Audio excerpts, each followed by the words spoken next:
Here's what I know. Donald Trump is a phony, a fraud. His promises are as worthless as a degree from Trump University. He's playing the members of the American public for suckers. He gets a free ride to the White House, and all we get is a lousy hat. Well, as I say, that was then and this is now. What a difference 9 months can make. That was Mitt Romney back in March, doing whatever he could to inject some life into the Never Trump movement. Of course, that was before the Republican nominee and then the president-elect. Well, now it's all smiles and handshakes and $1,000 dinners. Why? Well, because Romney, he is, as you know, among the finalists to become Trump's Secretary of State. So compare what Romney said in March, and that's the abridged version, to what he said just this Tuesday night after that dinner with the Donald. These discussions I've had with him have been enlightening and interesting and engaging. I've enjoyed them very, very much. I was also very impressed by the remarks he made on his victory night. By the way, it's not easy winning. I know that myself. He did something I tried to do and was unsuccessful in accomplishing. Give that man some chapstick. How obvious is the Romney flip-flop on Trump? Enough even that another man who is angling for Secretary of State, Hamner Romney, for his change of tune. You have never, ever in your career seen a serious adult who's wealthy, independent, has been a presidential nominee, suck up at the rate that Mitt Romney is sucking up. Professional puckering up. Then again, maybe Trump is sucking up to Romney. He's also done a then and now when it comes to Mitt. Listen to how he described Romney again this past March. Poor Mitt Romney. Poor Mitt. I look at this guy. I have a store that's worth more money than he is. He choked like a dog. You ever see him in athletics? And he walks like a penguin onto the stage. You ever see him? Like a penguin. That again, our next president. Richard Brodsky, former Democratic New York State Assemblyman, senior fellow at Demos, also professor at NYU. Nick Spano. I want to hear from Nick. Yes, former Republican State Senator and Assemblyman. He's now president of the Empire Strategic Planning, an Albany-based lobbying firm, and Andrew Whitman, our senior political correspondent. I know politics, memories better be short, right? But even by political standards, have you ever seen axes that were buried that quickly with amazing amnesia? If the president-elect offered me Secretary of State, I would not eat frog's legs. So, but would you eat crow to get it?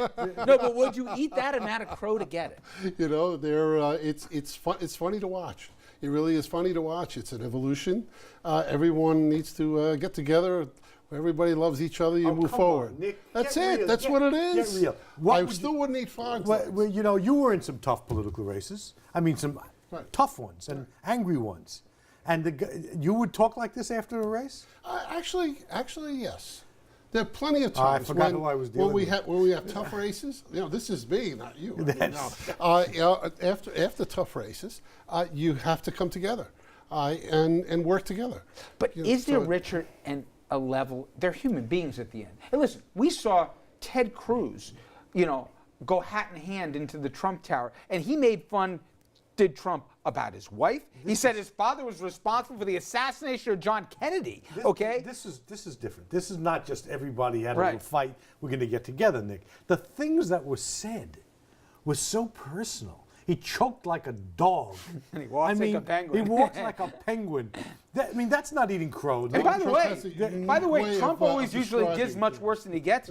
I mean, what Romney said about him, he eviscerated him as a complete charlatan and a con man. I mean, he went on. We didn't even play the whole fight. Will not go away. There will come a time when somebody does something and they're going to go back and they're going to take these clips out. You're just faster than most, Richard. These clips are not going away, and when the controversy comes, they're going to play them again. And this can't end well. Can you see this ending well? Well, especially just not to get substance into it, Andrew, but they have very different positions when it comes to, among other things, Russia.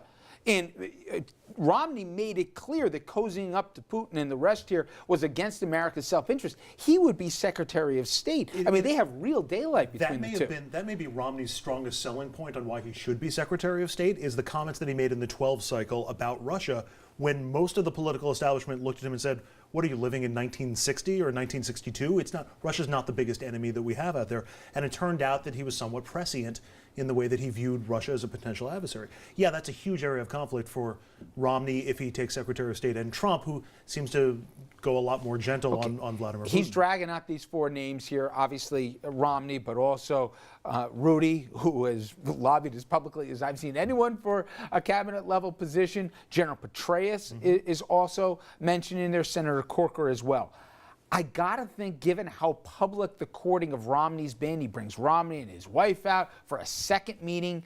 Either it's the biggest screw you job he'll do if he doesn't give him the gig, or, you know, and then his own inner circle. Kellyanne Conway goes on every show on Sunday saying, you know, how Romney's, you know, the worst thing under a shoe. I just don't know why he doesn't put the 4 of them in a room on national television and have one of them walk forward and you can go away now, and then it's just 3. I mean, it's sort of a reality show process anyway. It's not the Food Network. Well, no, but I think it kind of is. It's a reality show. If you get beyond this fascinating insanity, he has a problem. They're in power now. They own the House, they own the Senate, and they own the presidency. The right had the ability to always blame someone else. Whatever happens. So what does he pick? Who does he pick? He picks Petraeus, and it's the best possible choice. Even after all this? Wow, then it was the ultimate the American twist. people will forgive a sin. You both agree? They won't forgive You think a it? hypocrite. I think he picks Giuliani. My gosh, really? No, Giuliani for I'll trade go with Corker, representative. just How to about you? spice it up. Just I'll to go with spice it Corker. up. I'll make it a 4 for 4. I think he's got to go with Romney. Now, if you think Romney is the only Republican doing flip-flopping here, allow me to reintroduce you to Donald Trump. And this one, not about musical chairs. This is a piece of Trump's closing arguments ad. This aired in the final days of the campaign. Listen to what he had to say about Wall Street.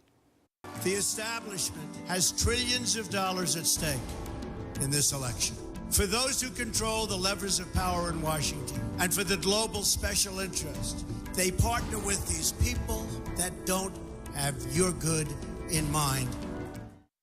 Wall Street bad translation. But for all of Trump's talk about the power of the global special interest with the hands on the levers of power, well, that seems to be exactly who he's putting in his cabinet. Take Trump's top 2 money men. Stephen Mnuchin, he's at Treasury, and he's formerly of Goldman Sachs. Wilbur Ross at Commerce, a billionaire investor. Not exactly careers that have a whole lot to do with public good or putting power in your hands instead of Wall Street or Washington. Add to that all the career Republican politicos that Trump has also added to his team, and you get a Trump that is far different from the image that he has campaigned on. And Nick, for me, I don't have a problem with bringing in Wall Street guys, but he ran completely against that very notion. Now, we can debate about policies, what's good and right for everything else, but if he's the outsider candidate who's going to drain the swamp here, what am I seeing? I mean, just because he attacked Wall Street. Well, just because he during said the one campaign, thing, I shouldn't expect him to do it? Right, exactly. I mean, it is, I mean, he. But isn't it bait and switch? The one thing about him that fascinates me, the way he's looking, he's viewing this entire process as an acquisition. This is like another corporate acquisition. And he's bringing people in.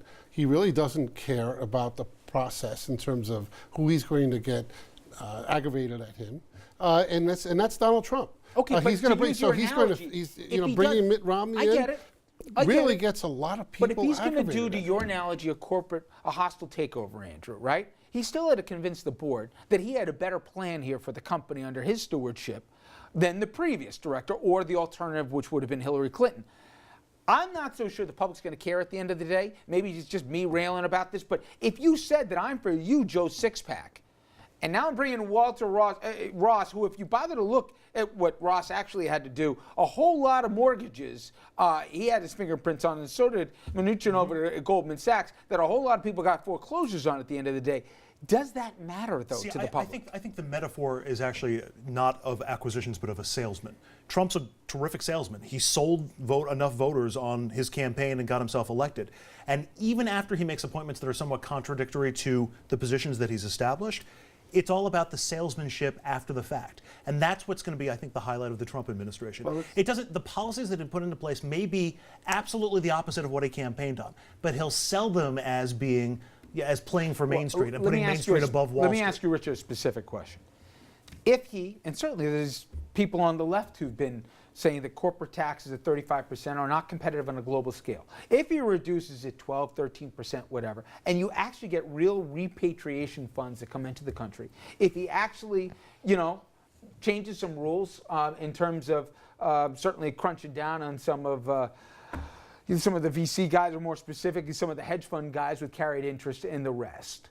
He has an opportunity. He has an opportunity, right? And look, as much as we want to poke at the process and the hypocrisy, no one cares in the end. He can assemble his own team. He's entitled to do that.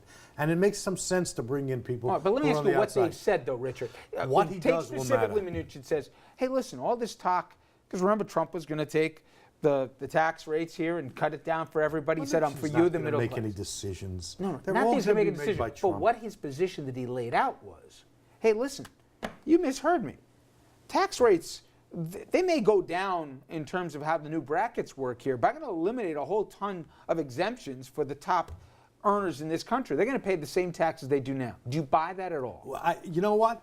The problem for people on the left about Trump on economics is that in a bizarre way, we kind of hope he keeps his promises. He has Chuck Schumer as a partner in doing a lot of stuff if, as the policies you describe are actually his policies. If he becomes Wilbur Ross II, a man I subpoenaed once, I can tell you, and had before my committee testifying, then... One of many, yes. One of many. Touche. A lot of this will take time, and frankly, as funny and as interesting as it is, it doesn't matter.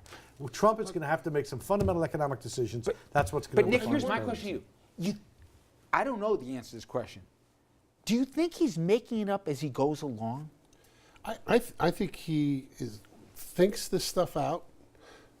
It appears that he shoots from the hip, but he does not. I think he knows what he's going to say and the impact he's going to have. I mean, people underestimate the guy. They really do. As a salesman, you're right, Nick. But he's now going to be speaking about policy, not just. I mean, the 3 million people voting illegally. That was an example of bad Trump. A Trump who can't be president. The stuff he's doing. Unless, Richard, which I'm starting to figure out, he changes. You want to change the he's the narrative. master of changing the subject and distraction. He's great at it. It won't work once you're changing laws. It does work once you're having a press conference. But the question is going to be, who cares? Yes. Do people? I mean, every once in a while I'll chuckle. I'll watch shows. I'll listen to people, all these experts, all talking about what people care about, and you talk to the average citizen, and they're going to say that this is. Well, I got a perfect example, Nick, of what you're talking about. This is not real. Well, when we come back from the break here, what happened in Indiana today? Well, the Donald was there trumpeting his deal to save jobs at Carrier. But is it the art of the deal, or will deals like this be a bad deal for the taxpayers? Or, as Nick said, will anybody care about the details, or just the guy saved 1,000 jobs? Stay with us.